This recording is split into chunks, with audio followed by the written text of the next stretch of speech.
کبھی کبھی ایسا لگتا ہے جیسے ہماری دعائیں قبول نہیں ہو رہی، جیسے وہ ہمیں جواب نہیں دے رہا۔ ایسا نہیں ہوتا، وہ ہماری سب دعائیں سنتا ہے، بہت غور سے، بہت پیار سے ہماری ہر پکار پہ ہماری طرف دورہ چلاتا ہے، اور ہماری ہر دعا کو اپنے پاس سنبھال کر رکھ لیتا ہے، کیونکہ وہ بہتر جانتا ہے کہ کسے کب اور کیسے دینا ہے۔ اس لیے نا امید مت ہوں،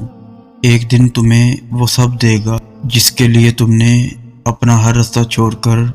اس کے ہر راستے کو اپنایا ہے۔ ضروری نہیں کہ کسی چیز کا مل جانا ہی دعا کی قبولیت ہے، بلکہ کسی چیز کا دور ہو جانا بھی دعا کی قبولیت ہے، کیونکہ انسان کے لیے کیا بہتر ہے یہ صرف اللہ تعالیٰ ہی جانتا ہے۔ ہاں، کبھی کبھی قبولیت کا لمحہ ہوتا ہے تو منہ سے نکلتے ساتھ ہی دعا قبول ہو جاتی ہے، لیکن پتہ ہے کیا، جس چیز کے لیے تم سجدوں میں تڑپ کر روتے ہو، جس کے لیے تم خود کو بدل دیتے ہو، اللہ پھر اس پر تھوڑا امتحان ضرور لیتا ہے،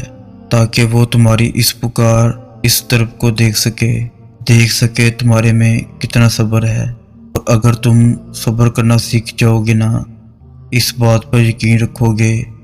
کہ وہ تمہیں ہر لمحہ دیکھ بھی رہا ہے اور سن بھی رہا ہے، وہ تم سے غافل نہیں، بس دعا ابھی قبول نہ کر کے آزما رہا ہے، اور آزمائش کبھی ہمیشہ کے لیے نہیں ہوتی۔ اور جب کوئی امید نہ بھی نظر آئے، پھر بھی دعا کے لیے ہاتھ اٹھاتے رہیں،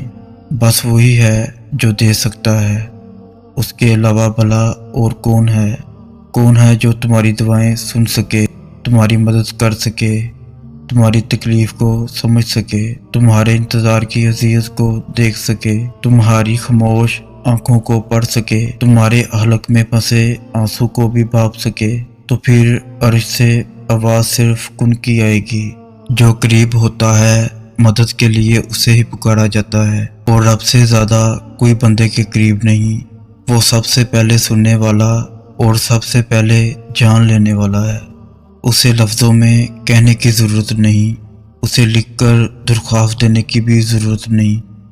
اسے دلیلیں بھی نہیں چاہیے کہ ہمیں مدد کیوں چاہیے۔